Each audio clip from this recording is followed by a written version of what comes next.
할렐루야. 주일 예배 오신 모든 여러분들 환영하고 축복합니다. 우리 함께 오신 분들 향해서 인사할까요? 참 잘 오셨습니다. 우리 한 번 더 인사할 때 우리 이렇게 축복했으면 좋겠습니다. 주님이 당신과 함께 하십니다. 주님이 당신과 함께 하십니다. 아멘. 우리가 이 믿음을 가지고 오늘도 우리와 함께 하시는, 또 우리의 찬양의 고백을 받으시는 그 하나님께 나아가겠습니다.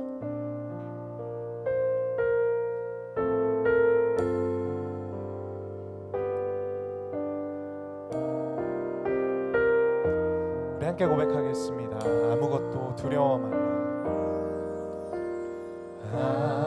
아무것도 두려워 말라. 주 나의 하나님이 지켜주시네. 놀라지 마라. 겁내지 마라. 주님 나를 지켜주시네. 다시 한번 아무것도 두려워 말라. 아무것도 두려워 말라. 주 나의 하나님이 지켜주시네. 놀라지 마라. 놀라지 마라. 겁내지 마라. 겁내지 마라. 주님 나를 지켜주시네.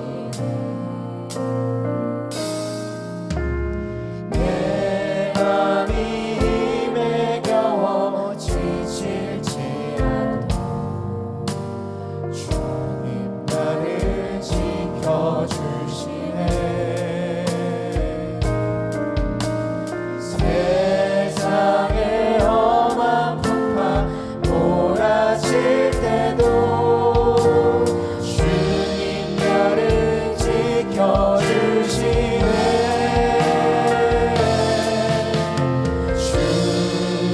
주님은 나의 산성.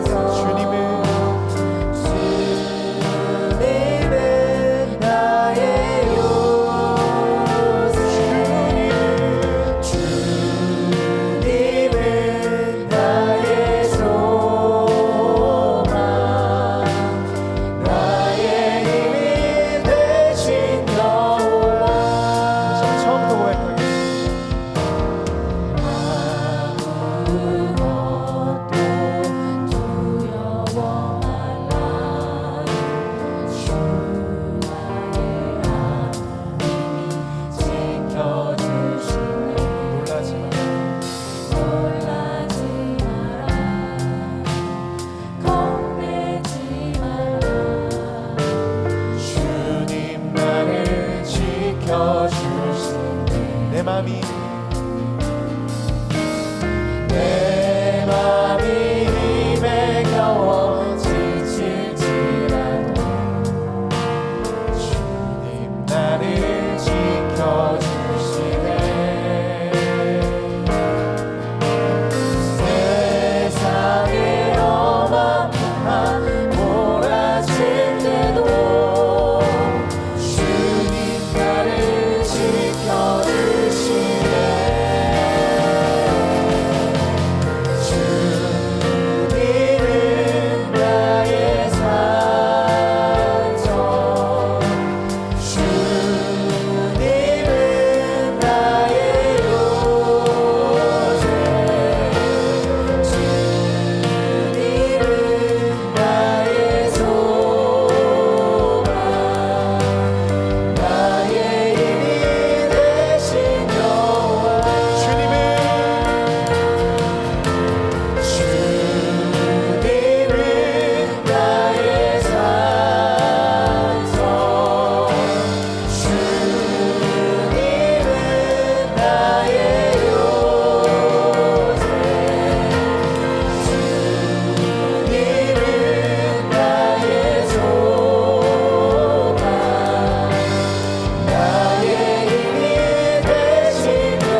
주님은 나의 요새 주님은 나의 소망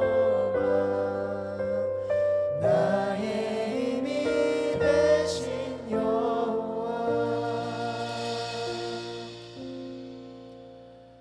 하나님은 영이시니 예배하는 자가 영과 진리로 예배할지니라. 아멘. 다 같이 자리에서 일어나셔서 우리의 신앙을 고백하겠습니다. 나는 전능하신 아버지의 하나님, 천지의 창조주를 믿습니다. 나는 그의 유일하신 아들 우리 주 예수 그리스도를 믿습니다.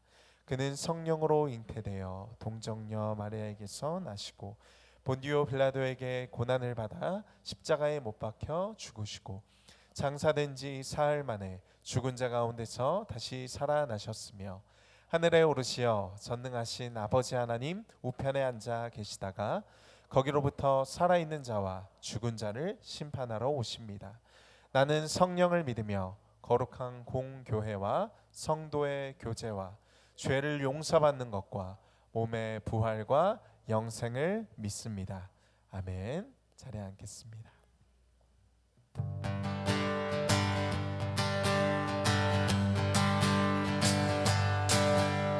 구주의 십자가 보혈로 죄 씻음 받기를 원하네. 내 죄를 씻으신 주 이름 찬송합시다. 찬송합시다.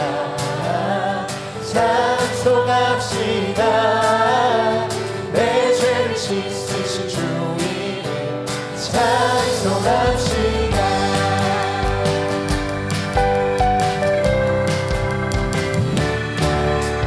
구주의 십자가 보혈로 죄 씻음 받기를 원하네. 내 죄를 씻으신 주 이름 찬송합시다. 죄악을 속하여 주신 주 내 속에 들어와 계시네. 십자가 앞에서 주 이름 찬송합시다.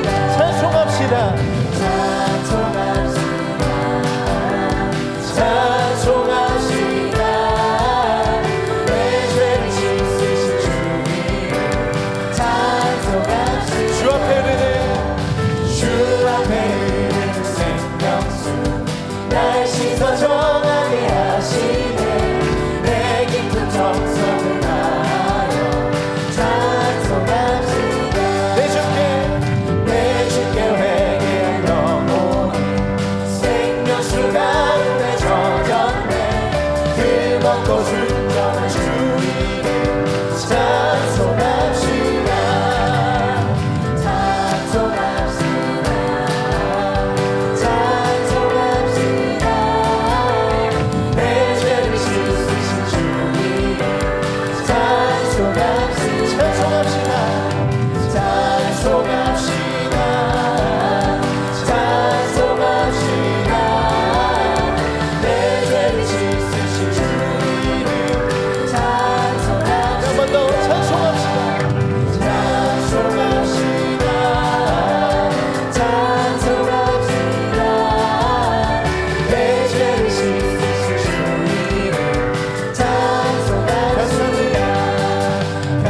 항상 기쁘고 복이 되겠네.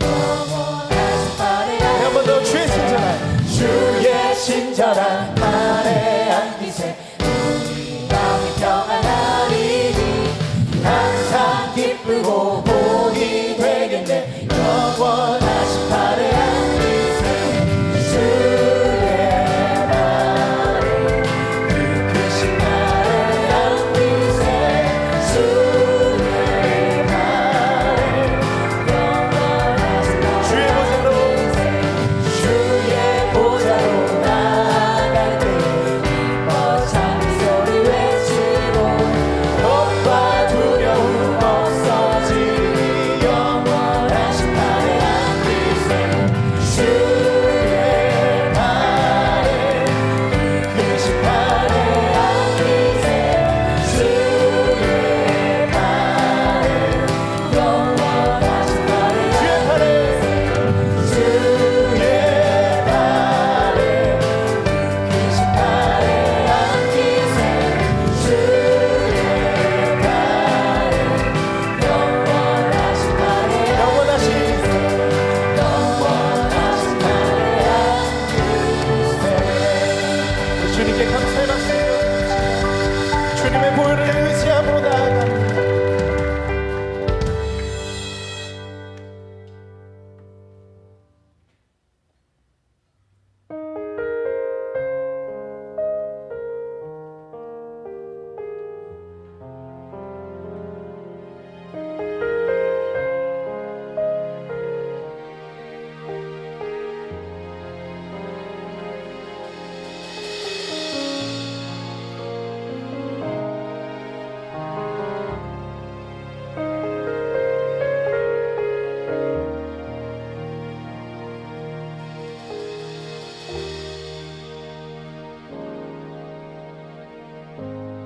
나의 영질이 이루어지기 전부터 주님 나를 알고 계셨네.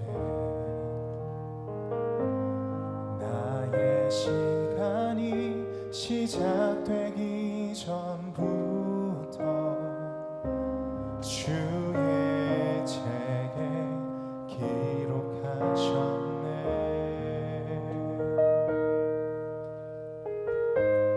나를 향하신 하나님의 생각이 어찌 그리 보배로운지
항상 주의 것 세상 끝에 나고 할지라도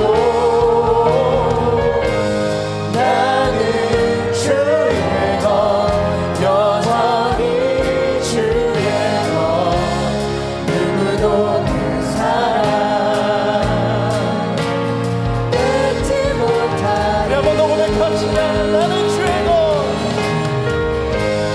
나는 주의 것 항상 주의 것 세상 끝에 나고 할지라도 나는 주의 것 여전히 주의 것 누구도 그 사랑 뺏지 못하리. 우리 시간 함께 기도하며 나아가겠습니다. 주님 오늘도 우리를 붙잡아 주사 우리에게 말씀하시고 우리를 주님의 소유로 삼으시고 하나님 우리 안에 내가 세상 끝에 거할지라도 주님의 것이라니 하나님 그 믿음의 고백이 믿는 자들이 되어지게 하여 주시옵소서. 나의 영질이 이루어지기 전부터 나의 시간이 시작되기 전부터 나를 주님의 소유로 삼으신 주님 내가 세상 끝에 거할지라도 주님이 나와 함께하시고 하나님 그 믿음 가지고 오늘도 주님 앞에 나아가게 하여 주시옵소서. 모든 두려움과 불안 사라지게 하시고 하나님 주님께 나의 인생을 나의 길을 내어받게 주님을 신뢰함으로 나아가게 하여 주시옵소서. 세상 끝에 거할지라도 주님의 인자하심과 진실하심 하나님 성령 나를 따르 내가 여호와의 집에 영원히 거하게 하여 주시옵소서.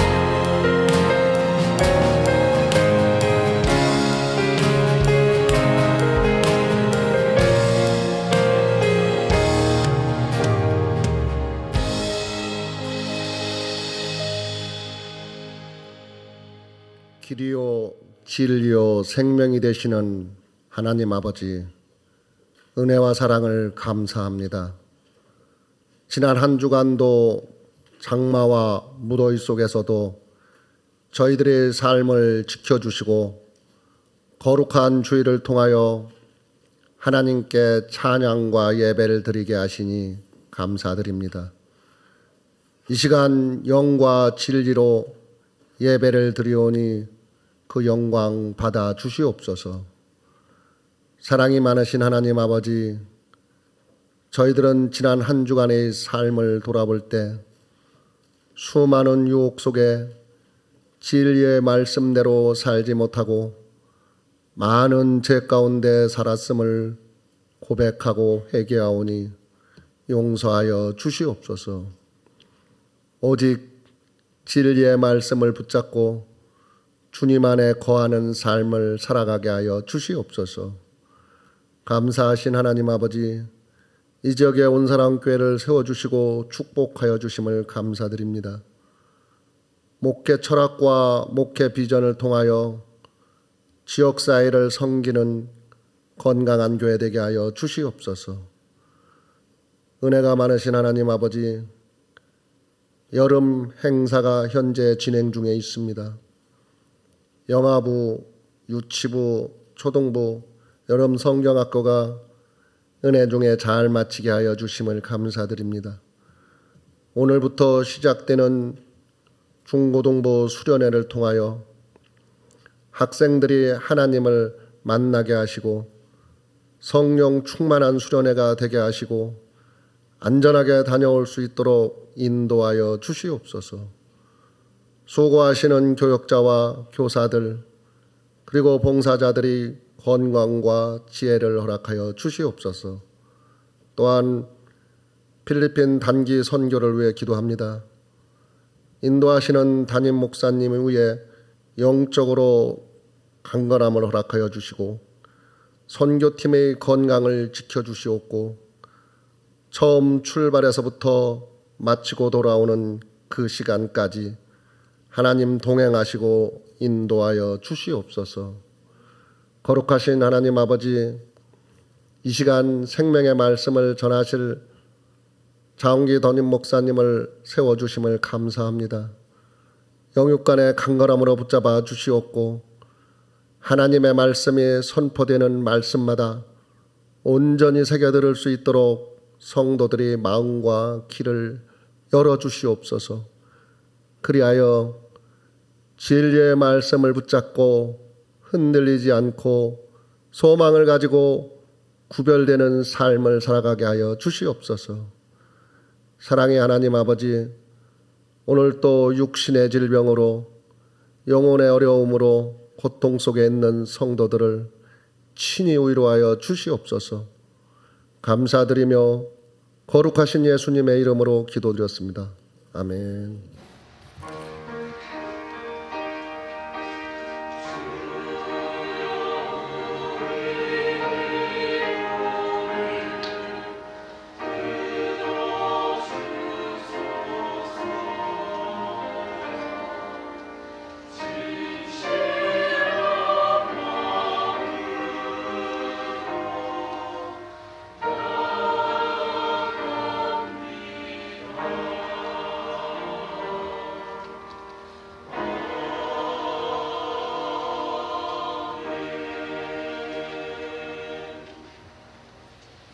오늘 주실 하나님의 말씀 다니엘서 1장 1절에서 9절 말씀입니다. 다니엘서 1장 1절에서 9절 말씀 한 절씩 교독하겠습니다.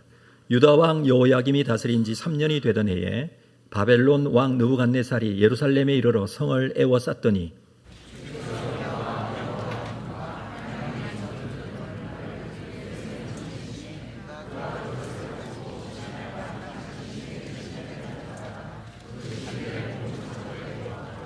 왕이 황관장 아스브나스에게 말하여 이스라엘 자손 중에서 왕족과 귀족 몇 사람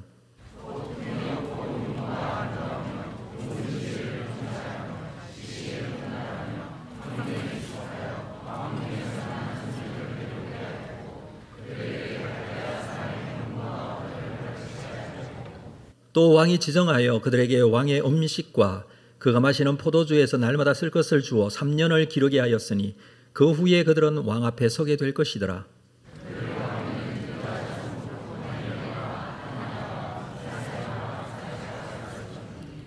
황관장이 그들의 이름을 고쳐 다니엘은 벨드사살이라 하고 하나냐는 사드락이라 하고 미사엘은 메삭이라 하고 아사랴는 아벳느고라 하였더라.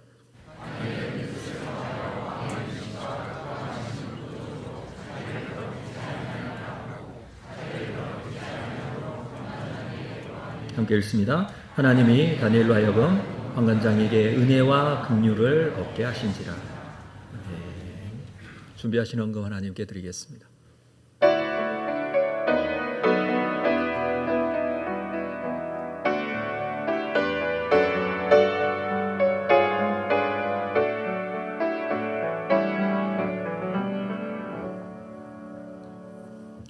살아계신 아버지 하나님, 크신 은혜와 사랑을 감사합니다.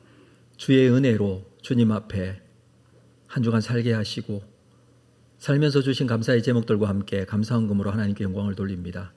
소득의 10분의 1을 구별한 11조 헌금이 선교와 장학 구제 건축 헌금이 그의 나라와 영광을 위하여 쓰임받되어 주의 뜻이 이루어지기를 원합니다. 우리의 삶 속에서는 항상 하나님의 공급하심과 채워주심, 날마다 더 큰 은혜와 감사의 삶이 이어질 수 있도록 인도하여 주옵소서. 하나님 나라를 소망하며 바라보는 성도들의 간절한 기도의 제목들 뿐만 아니라 감사하는 마음의 예물들을 하나님께서 기쁘게 사용하실 줄로 믿습니다. 감사하고 예수님의 이름으로 기도합니다. 아멘. 우리 2부 찬양대에 찬양이 있겠습니다.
귀한 찬양 감사드립니다. 우리 매주 이렇게 찬양 한 곡씩 드리는 게 준비해서 드리는 게 쉽지는 않은데 참 감사와 그리고 기쁨으로 섬기 주시는 찬양대에 감사를 드립니다. 우리 그런 의미에서 오늘 특별하게 박수 한 번 더 우리 하나님께 영광으로 하나님께 드리도록 하겠습니다. 네. 계속 열심히 해달라는 뜻입니다. 교회 소식 좀 나누겠습니다. 주보에 있는 내용들 여러분 함께 확인해 주시기를 바랍니다. 특별히 오늘 전도회 원래 모임 남전도회 또 청장전무 모임이 예배 후에 있겠습니다. 참고해 주시기를 바랍니다.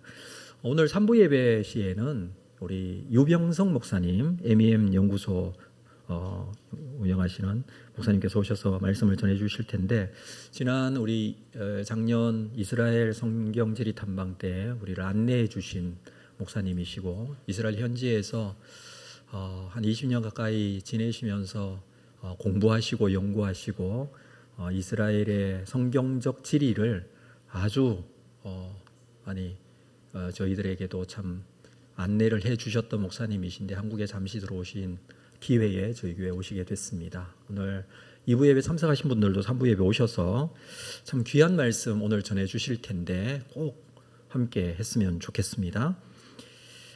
그리고 우리 지금 필리핀 단기 선교 준비 모임이 진행되고 있고 단기 선교는 8월 12일 날 출발을 하게 됩니다. 이번 단기 선교는 필리핀 일로일로 까얀 지역에서 선교하시는 우리 김현우 선교사님 사역을 돌아보고 또 돕고 하는 사역인데, 특별히 사역 중에 이제 현지에 있는 초등학교 급식 사역을 좀 저희들이 맡아서 3일 동안 진행을 합니다. 그리고 급식 사역 전에 전교생을 대상으로 하는 문화 사역도 있고 또 현지인 방문 전도 사역들도 준비되어져 있습니다. 진행하면서 필요한 것은 이런 사역에 필요한 후원이 필요합니다. 그래서 오늘 필리핀 111로 단기 선교를 위한 특별 선교 헌금 봉투를 넣어드렸는데 함께 기도하는 마음으로 동참해 주시기를 바라고, 우리 기도 카드도 함께 드렸는데 함께 기도해 주시기를 바랍니다. 하나님의 역사가 이번 111로 땅에도 이루어짐을 우리 모두 함께 고백하는 시간이 되었으면 좋겠습니다. 중고등부 여름 수련회가 오늘 예배 후에 오후 3시에 출발해서 수요일까지 진행이 되겠습니다. 우리 수고해 주시는 모든 분들 건강하게 이 사명 잘 감당하고 돌아오실 수 있도록 위해서 기도해 주시고, 우리 아이들을 위해서도 기도해 주시면 감사하겠습니다. 사랑방 편성과 새가족 성경보 수료하시는 분들, 또 지난주에 등록한 새가족들도 있습니다.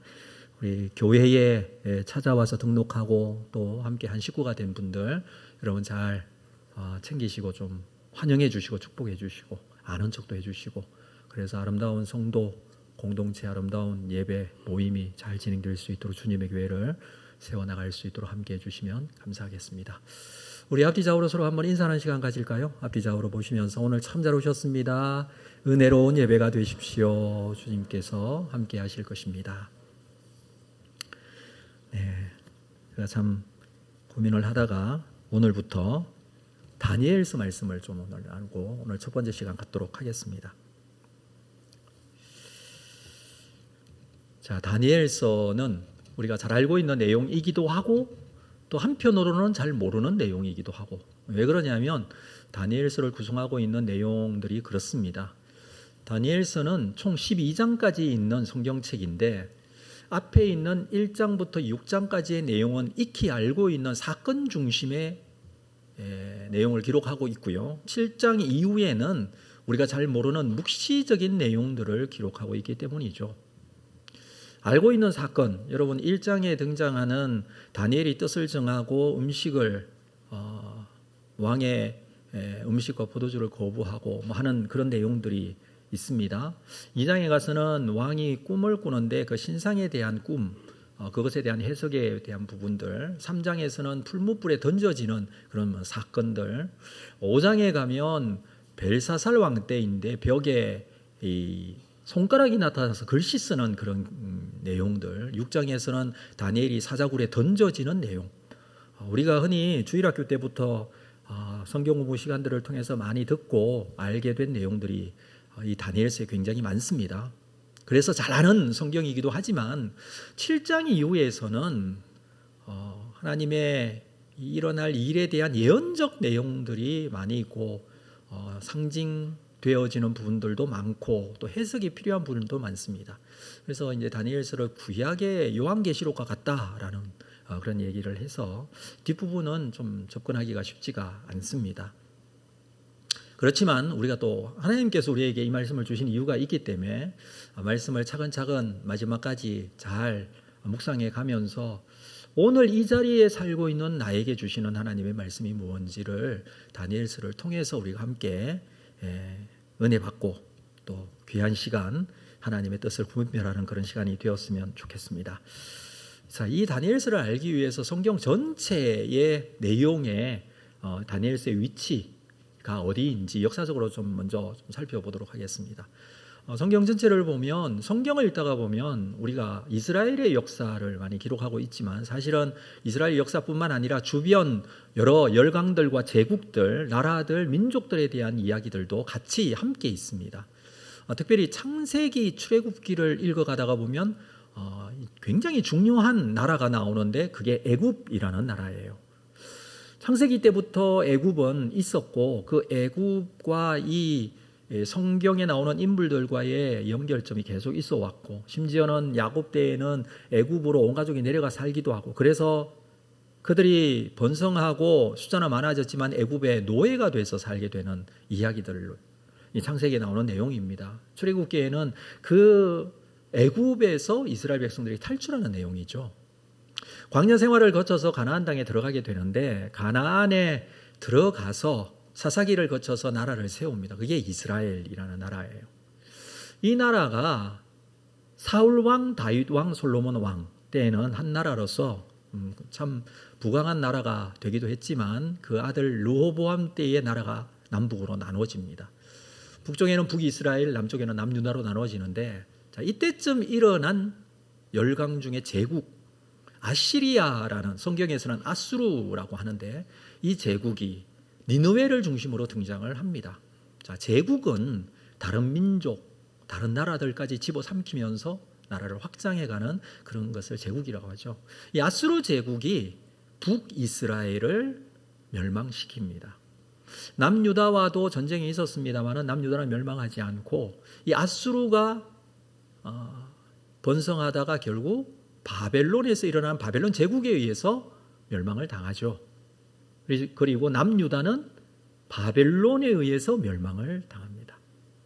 이 과정이 남북이 다르게 북은 아시리아, 남은 바벨론에 의해서 멸망을 당하죠. 그 뒤를 잠깐 살펴보면 바벨론 제국은 페르시아라는 제국에 의해서 멸망을 당하고요.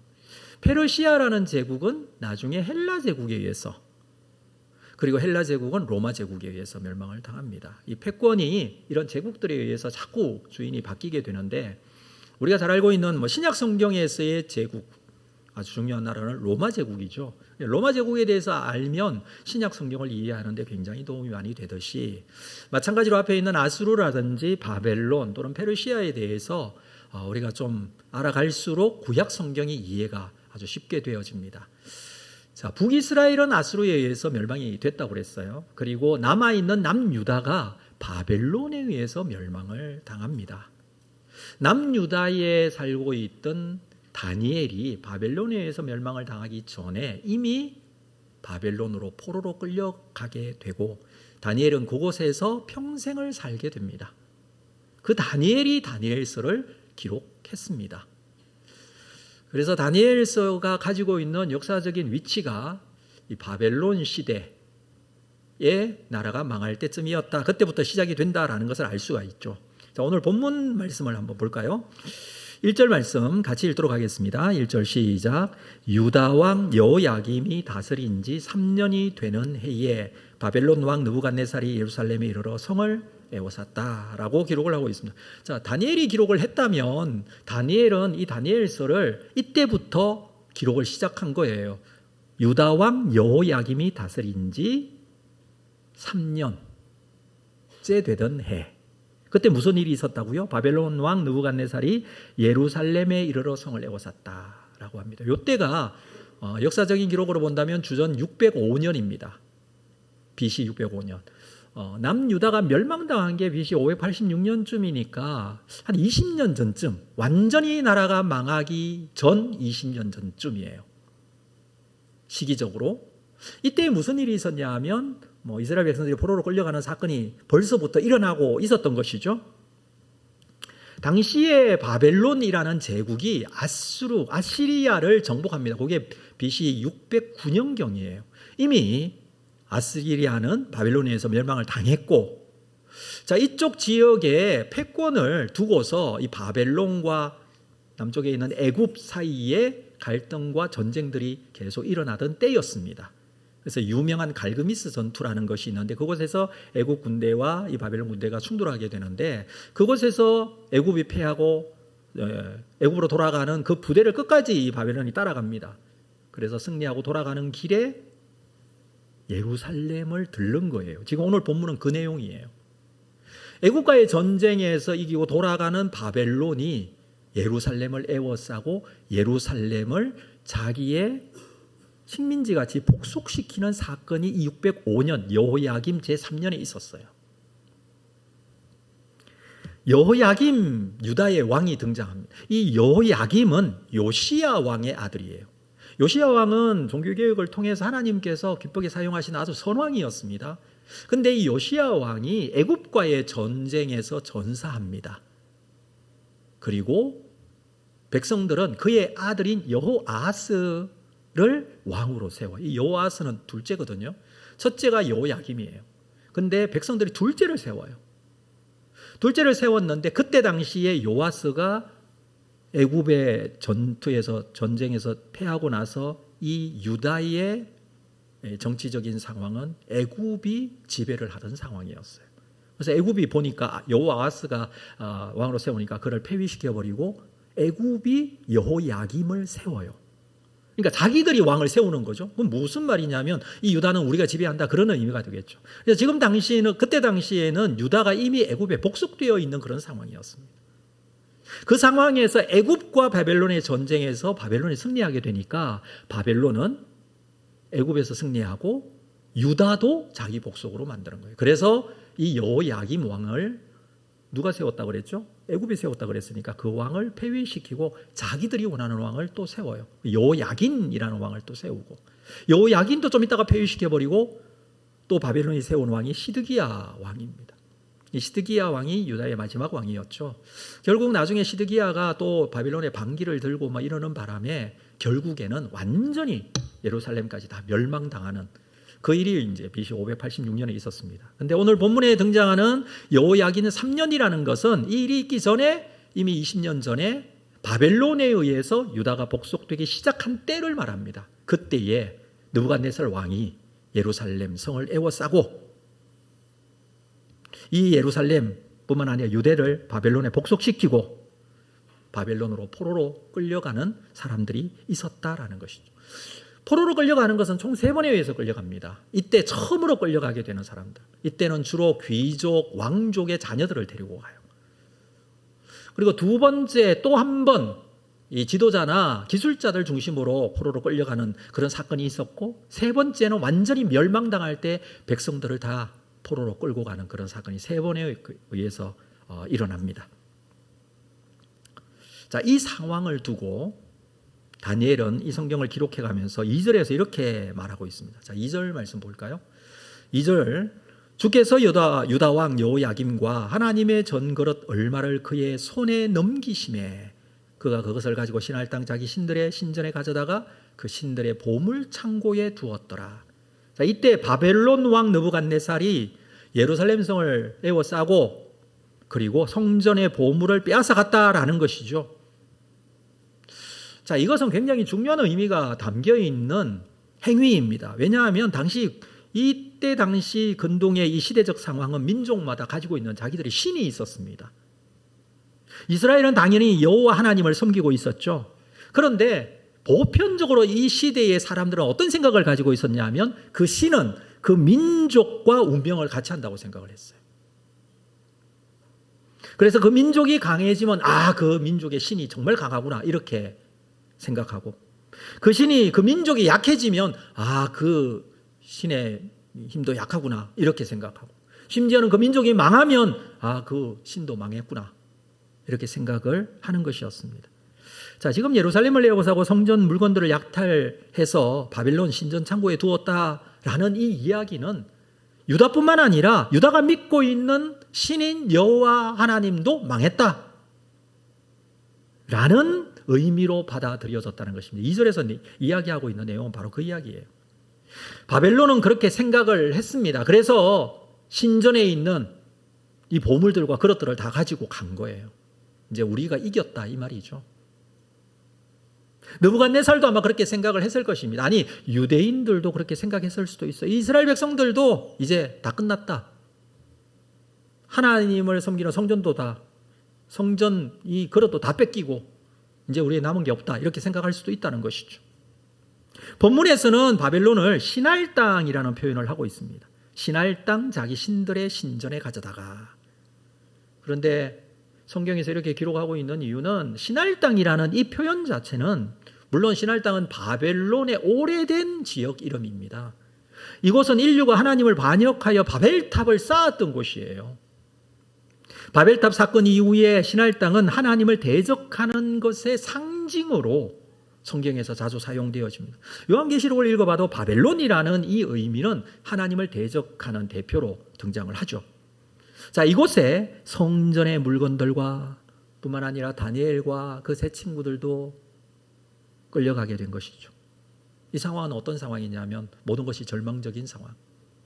종교적으로나 정치적으로나 사회적으로나 환경적으로 경제적으로나 모든 것이 소망이 없는, 다 끝나버린 것과 같은 그런 상황, 이런 상황이었다라는 것을 우리가 생각할 수 있지만 다니엘은 2절을 어떻게 기록하고 있냐면 주께서 유다왕 여호야김과 여호와의 전 그릇 얼마를 그의 손에 넘기셨다. 이 일을 누가 하셨다고요? 주께서 하셨다. 이렇게 표현하는 거예요. 사람들이 일반적으로 생각하고 있는 의미와 생각은 전혀 다르게 다니엘은 이건 주께서 하신 일이다. 하나님이 이 민족이 망함으로 인하여 끝장난 게 아니라, 하나님이 없는 게 아니라 이 모든 것도 주께서 하신 일이다. 그 표현을 쓰고 있는 거예요. 주께서, 히브리어로는 아도나이라는 단어인데 찾아보면 이 다니엘서에는 이 아도나이라는 주께서라는 표현이 여기 한 번 딱 등장해요. 그렇지만 이 다니엘서에 있는 모든 사건, 말하고자 하는 예언적인 모든 묵시적인 내용들까지도 모두 주께서 하신 말씀이고 주께서 하신 역사이다라는 것을 설명해 주는 것이죠. 지금 현재의 상황이 유다가 망하고 성전도 무너지고 성전 물건도 빼앗기고 믿고 있던 여호와 하나님도 아무것도 아니네라고 생각할 수 있을지라도, 그러나 그럼에도 불구하고 하나님은 여전히 이 모든 상황을 주도하고 계신다는 것입니다. 모든 유대인들이 다 그렇게 생각할 수도 있어요. 하나님 안 계시는 것 같다. 도대체 하나님은 뭐 하고 계시냐? 우리가 너무 힘들고 이렇게 어려운데. 그렇잖아요. 그런데 다니엘은 어떻게 말합니까? 주께서 하신 일이다. 지금의 상황이. 이스라엘은 하나님의 섭리와 계획대로 바벨론으로 보내진 거예요. 그들이 싫건 좋건 간에 그들은 하나님의 심판을 받고 있는 거예요. 주께서 이렇게 하신 이유가 있습니다. 그냥 심판하신 게 아니에요. 그것은 다른 것이 아니라 바로 하나님의 백성에 대한 징계였어요. 이스라엘 백성들이 하나님의 징계를 받는 것은 너무나 당연한 결과였습니다. 하나님께서는 하나님의 백성을 너무 사랑하시지만, 그러나 그 백성들이 하나님의 백성으로 살 수 있도록 하셨습니다. 그리고 그 말씀에 순종하여 하나님의 백성으로서의 모습을 가질 때에는 그들에게 복을 줍니다. 그러나 백성으로 살지 못하고 불순종하고 하나님을 떠나고 우상 숭배하고 하나님 버릴 때는 그들에게 징계하십니다. 이스라엘 백성들은 그 역사 속에서 이렇게 완전히 멸망당하기 전에 하나님을 온전하게 섬기지 못했어요. 하나님을 주인 삼고 하나님을 온전하게 예배하고 나아가야 되지만 그들의 삶의 일상 속에서는 우상 숭배하고, 그렇죠, 다른 것을 찾기도 하고 하나님을 믿는다고 했지만 그렇게 하나님을 떠났던 그들의 모습이었다는 것을 부인할 수가 없습니다. 그러나 하나님은 하나님의 백성들에게 끊임없이 말씀하셨고 그들에게 하나님의 백성으로서 살 수 있도록 순종할 수 있도록 말씀하셨습니다. 신명기 28장에 보면 우리가 잘 알고 있는 축복과 저주의 장이라고 해서 이 신명기 마지막 부분에서 모세는 가나안 땅에 들어가기 전에 이스라엘 백성들에게 너희가 이렇게 하면 하나님께서 복을 주시고 그렇지 않으면 저주가 있을 것이다 라는 내용을 기록했죠. 그 중에 한 부분을 제가 말씀을 드립니다. 신명기 28장 2절에 보면 내가 내 하나님 여호와의 말씀을 청종하면 이 모든 복이 내게 임하여 내게 이르리니 6절에 네가 들어와도 복을 받고 나가도 복을 받을 것이다. 뭐 하면? 말씀을 청종하고 말씀을 순종하면. 그러나 15절에도 말씀합니다. 네가 만일 내 하나님 여호와의 말씀을 순종하지 아니하여 내가 오늘 내게 명령하는 그 모든 명령과 규례를 지켜 행하지 아니하면 어떻게 합니까? 이 모든 저주가 내게 임할 것이다. 19절 네가 들어와도 저주를 받고 나가도 저주를 받을 것이다. 여러분, 하나님께서 이스라엘 백성들을 주께서 바벨론으로 모든 것들을 옮기시며 그들을 징계하시는 것은 하나님의 백성으로 그들이 온전하게 순종하지 못하고 살지 못했기 때문이에요. 그래서 징계가 있는 거예요. 그러나 여러분 히브리서 12장 8절에서도 말씀하십니다마는 징계가 없으면 사생자요 친아들이 아니라고 그랬어요. 왜 징계합니까? 징계하는 이유가 무엇입니까? 그냥 멸망시키기 위해습니까? 버리기 위해습니까? 그렇지 않아요. 하나님의 백성에게 하나님은 불순종하면 징계하는 것으로 끝내지 않고 그 망하고 끝내는 것이 아니라 오히려 하나님의 백성이 될 수 있도록 돌이키도록 다시 하나님의 사랑 그 명령 가운데 들어와 하나님을 주인 삼고 하나님을 섬기도록 하게 하시는 과정이에요. 그래서 징계라는 것이죠. 자, 이런 징계를 통해서라도 하나님의 백성들을 주장하시고 인도해 가십니다. 하나님이 없는 게 아니고 하나님이 관심이 없는 게 아니고 하나님이 그냥 계신 게 아니고 하나님께서는 그들을 하나님의 백성으로 인도해 가는 과정이었어요.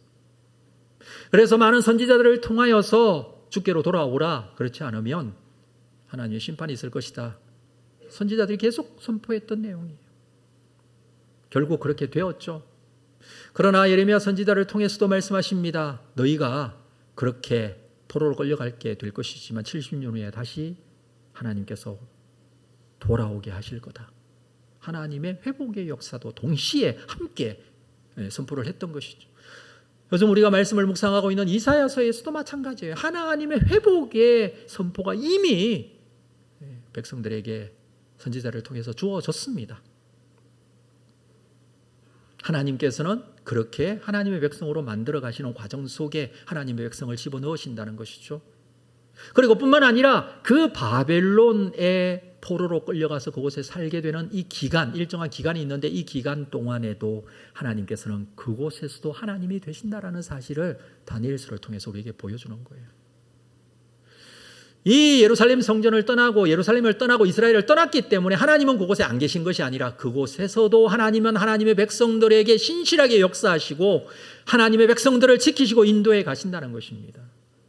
그것이 바로 에스더서를 통해서도 다니엘서를 통해서도 우리가 알 수 있는 내용이에요. 그래서 우리가 다니엘서를 읽으면서 굉장히 중요하게 생각해야 될 것은 다니엘은 유다 사람이었고 하나님 믿는 사람이었지만 바벨론에서 살게 돼요. 바벨론은 어떤 지역입니까? 하나님을 모르는 사람들이 살고 있는 그곳에서 하나님을 아는 그리스도인, 세상 속에서도 우리가 마찬가지죠. 세상 속에서 그리스도인이 산다는 것은 세상에 하나님을 모르는 세상에서 하나님을 아는 그리스도인이 살아가게 되는 것과 동일한 모습이에요. 다니엘이 어떻게 살았는지, 무엇을 보고 살았는지, 무엇을 생각하고 살았는지 우리에게 중요한 교훈이 됩니다.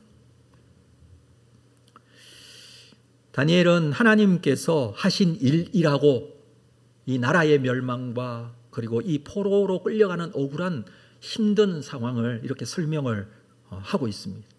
그리고 이어서 3절 말씀을 볼까요?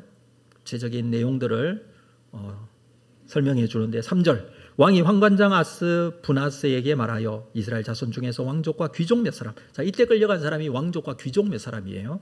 4절 어떤 사람이냐면 흠이 없고 용모가 아름답고 모든 지혜를 통찰하며 지식에 통달하며 학문에 익숙하여 왕궁에 설만한 소년을 데려오게 하였고 그들에게 갈대아 사람의 학문과 언어를 가르치게 하였다. 느부갓네살 왕이 한 정책 중에 이런 왕족과 귀족 중에서 왕궁에 설만한 소년들을 포로로 끌고 갑니다. 그리고 그들에게 갈대아 학문과 언어를 가르칩니다. 이렇게 훈련한 다음에 이 사람들을 그들이 있던 원래의 본국으로 돌려보내서 그들이 자신을 대신해서 그쪽 지역을 다스리거나 통치할 수 있도록 하기 위한 정책. 이 사람들을 데리고 가서 바벨론화, 교육과 훈련이죠. 화해서 다시 그 민족을 다스릴 수 있도록 하기 위해서 데려가는 거예요. 혹은 그렇지 않더라도 바벨론에 머물면서도 그들의 민족에게 바벨론 왕 대신에 영향력을 끼치게 하기 위해서. 제국이 가진 정책 중에 하나예요. 여러 민족과 나라를 다스리면서 그쪽 지역에 있는 인재들을 데리고 와서 바벨론화하는 거죠. 그리고 그들을 사용해서 다스리는 거죠. 당시에 바벨론 제국은 굉장히 급격하게 나라가 팽창되어지고 있었습니다. 때문에 많은 정치 관료들을 필요로 했죠. 그래서 바벨론 사람으로만 채울 수 없는 이 인원을 이쪽 민족의 지도자급에 있는 쓸만한 사람들을 데려다가 훈련을 했던 것입니다. 자, 이 일을 맡은 사람이 아스부나스라는 사람인데 이 사람은 이름이 아니라 직책이죠. 왕궁 관리인이라는 그런 의미를 가지고 있습니다. 자, 이 사람에 의해서 끌려온 이스라엘의 이 청년들이, 어린 청년들이 훈련을 받게 되었다라는 것입니다. 어떻게 해요? 5절 말씀 볼까요? 같이 읽겠습니다. 5절 말씀 시작. 또 왕이 지정하여 그들에게 왕의 음식과 그가 마시는 포도주에서 날마다 쓸 것을 주어 3년을 기르게 하였으니 그 후에 그들은 왕 앞에 3년 후에 왕 앞에 세워져 평가받고 관료로 임명되어진다. 그런 의미입니다.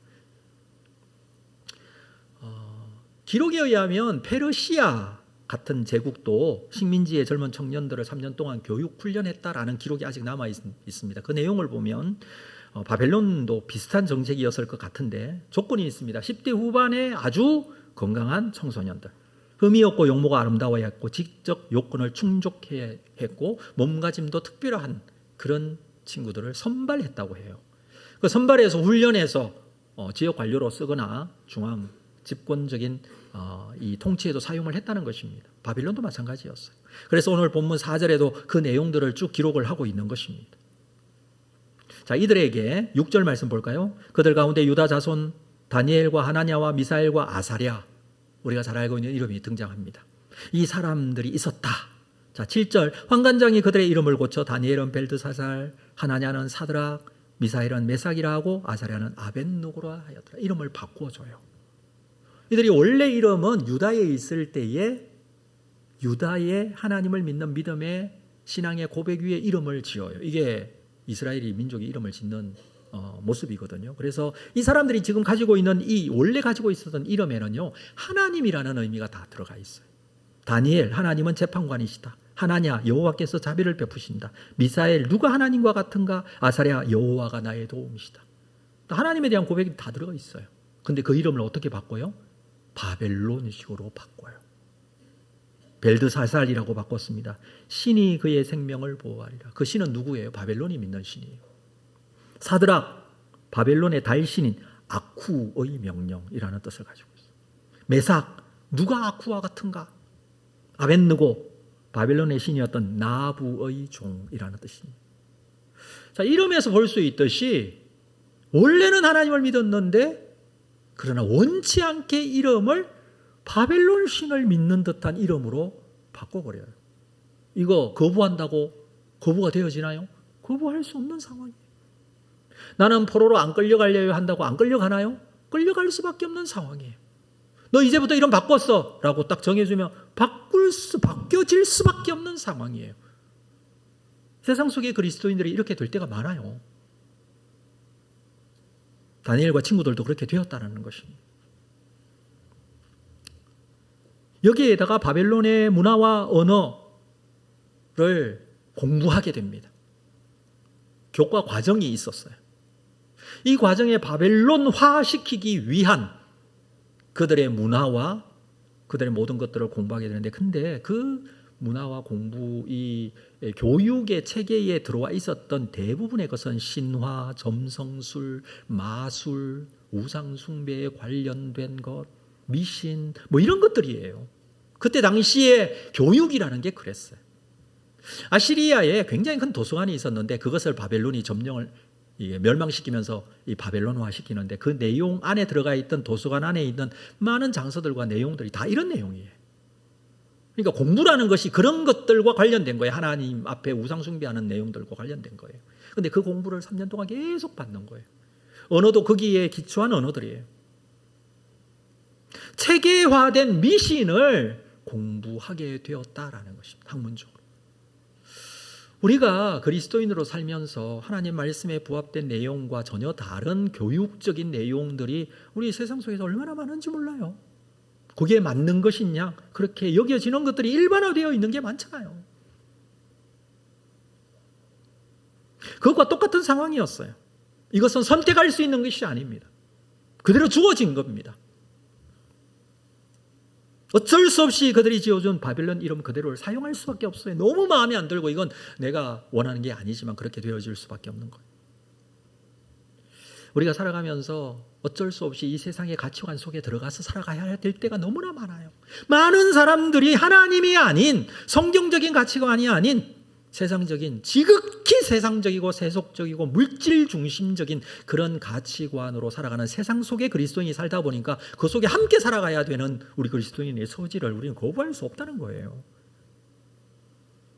근데 그렇다고 해서 나도 그들과 같은 생각, 그들과 같은 가치관, 그들이 섬기는 우상을 따라 섬겨야 됩니까? 그게 아니라는 거죠. 그 사건을 보여주는 것이 우리가 잘 알고 있는 다니엘이 뜻을 정하는 사건이에요. 자, 8절 말씀 볼까요? 8절 말씀 같이 읽겠습니다. 시작. 다니엘은 뜻을 정하여 왕의 음식과 그가 마시는 포도주로 자기를 더럽히지 아니하리라 하고 자기를 더럽히지 아니하도록 환관장에게 구했다. 이들에게 강요된 바벨론 문화, 바벨론 이름, 바벨론 풍습, 어쩔 수 없이 그렇게 살아야 되지만 다니엘과 세 친구들은 거부한 게 있었습니다. 그게 다른 것이 아니라 왕의 음식과 왕의 포도주를 금식했다고, 거부했다고 합니다. 사실은 바벨론에 살면서 바벨론이 이들에게 줄 수 있는 최고의 대접이 이 대접이거든요. 가장 비싼 음식, 가장 귀한 음식, 가장 건강에 좋은 음식, 이게 왕의 음식이에요. 왕의 포도주예요. 최고의 식사예요. 이것들을 먹이는 이유가 무엇입니까? 이들이 바벨론화 잘 되어서 건강하게 특별한 특권을 가지고 세워져서 바벨론의 관료가 되기 위한 그 과정이잖아요, 지금. 근데 다니엘은 뜻을 정하고 왕의 음식과 포도주를 먹지 않겠다고 합니다. 이것은 자신을 더럽히지 않겠다라는 의미입니다. 물론 종교적으로도 이것은 우리 율법에 의하면 정결법이, 식사법이 있는데 이건 먹지 말아야 될 음식이니까 안 먹어야 되겠다. 이런 의미로 우리가 해석할 수 있지만 그것과는 전혀 다른 의미예요. 여러분, 이방에서 포로로 살아가면서 무슨 식사 정결법을 따라 살 수 있습니까? 할 수 없어요. 포로로 갇혀 있는데, 감옥에 갇혀 있는데 무슨 손을 씻고 뭘 몇 번 해야 되고 이런 거 못 하잖아요. 음식을 가려 먹어야 되고 이건 안 돼요.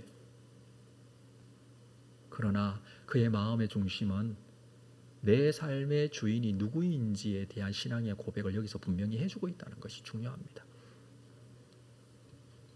왕이 먹는 음식과 포도주는 최상의 음식, 심지어는 왕이 지정해준 음식, 10절에는 그렇게 기록하고 있어요. 환관장이 다니엘에게 이르되 내가 내 주 왕을 두려워하느라 그가 너희 먹을 것과 너희 마실 것을 지정했다. 먹을 것, 마실 것 다 지정했다. 최고의 것으로 지정을 딱 해놨다. 그렇게까지 할 정도의 음식입니다. 왕의 음식을 먹는다. 지금 공급하는 게 왕이 공급한다고 되어 있지만 사실은 주방에서 다 이렇게 준비해서 주는 거죠. 무슨 왕이 거기다 안수해서 주지는 않을 거 아니에요. 그러나 왕이 공급한다 이렇게 얘기를 해요. 왜? 이건 무슨 의미가 있냐 하면 그 왕이 공급하는 음식을 먹는다라는 것은 이런 뜻이에요. 왕의 은혜를 내가 입는다. 이 왕의 식탁이에요. 왕의 식탁에 들어가 앉을 수 있는 것은 왕의 은혜를 내가 입을 수 있다라는 그런 의미거든. 지금 그 의미를 포함하고 있는데 이 친구들은 내가 은혜 입어야 될 자는 왕이 아니라 하나님이다. 이 고백으로 이 포도주 음식을 거부합니다.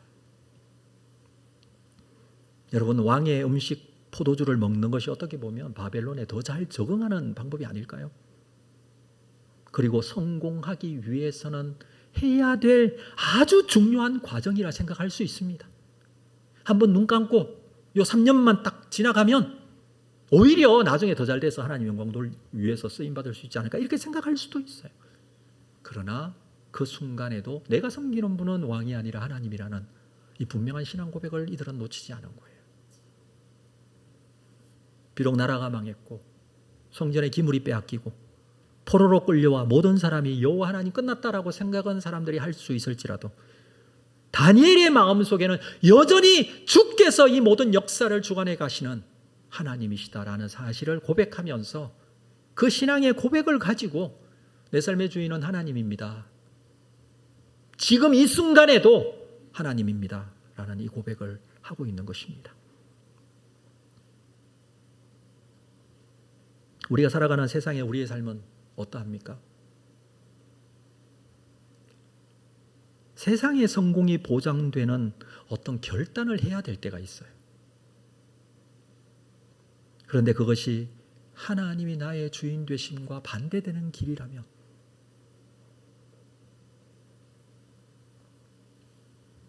우리는 뜻을 정해야 됩니다. 하나님은 나의 하나님이십니다.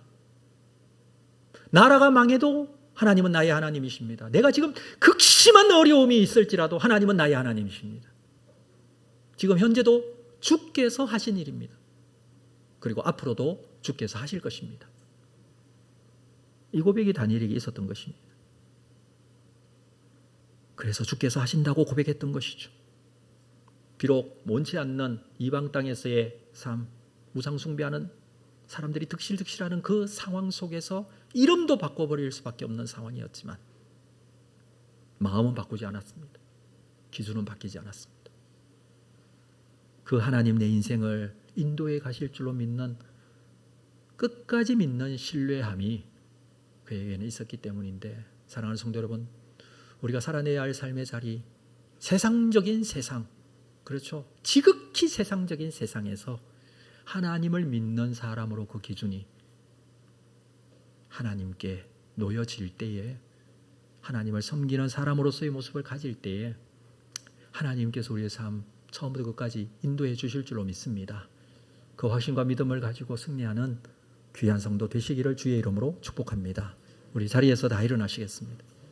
오늘 말씀 생각하시면서 이 찬양 같이 고백하겠습니다. 아무것도 두려워 말라, 주 나의 하나님이 지켜주시네. 놀라지 말라, 겁내지 마라, 주님 나를 지켜주시네.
말씀을 생각하면서 우리가 함께 기도하고 예배를 마무리하겠습니다. 여러분, 우리는 두려운 세상 속에 살아야 할 수밖에 없습니다. 그러나 그곳에서도 하나님은 나의 하나님이 되십니다. 그곳에서도 나를 인도해 가실 줄로 믿고 나를 붙잡아 주실 줄로 믿습니다. 이 믿음 흔들리지 않게 하여 주시고 어떠한 공격과 상황의 변화 속에서도 하나님을 향한 온전한 신앙과 믿음 놓치지 않고 하나님 중심으로 살아갈 수 있는 믿음의 사람 되게 하여 주시옵소서. 우리 결단하면서 우리 함께 말씀을 붙들고 함께 기도로 나아가겠습니다. 주신 아버지 하나님, 우리의 삶 속에 행하신 하나님의 놀라운 인도하심과 함께하심을 믿습니다. 주님께서 우리의 산성, 우리의 요새, 우리의 소망이 되어주시고 어떠한 경우에도 주께서 하셨음을 믿고 주님 앞에 맡겨드리며 주께서 이루실 줄로 믿고 하나님의 선하심이, 하나님의 인자하심이, 하나님의 신실하심이 나의 삶 속에 이루어지는 귀한 삶이 될 수 있도록 인도하여 주시옵소서. 주께서 이 일들을 행하시고 역사하시고 인도해 주시옵소서. 신앙의 결단과 고백을 가질 수 있도록 하나님의 은혜를 주하여 주시옵소서. 주의 가운데 거하게 하여 주시고 하나님의 거룩하심이 이루어지기를 원합니다.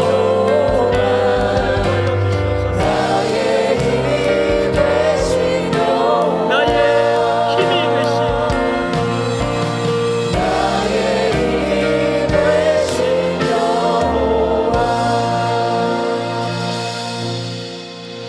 지금은 우리 주 예수 그리스도의 은혜와 하나님 아버지의 크신 사랑하심과 성령님의 교통 위로 함께 역사하심이 세상에 버려진 듯한 느낌을 받을 때에도 언제나 살아계신 아버지 하나님, 나의 삶의 주인이 되신다는 신앙의 아름다운 고백을 가지고 날마다 믿음으로 승리하기를 원하는 우리 모든 성도들의 심령 위에, 그들의 가정 위에, 주님의 피로 값주고 사신 교회 위에 지금으로부터 영원토록 함께 있을지어다.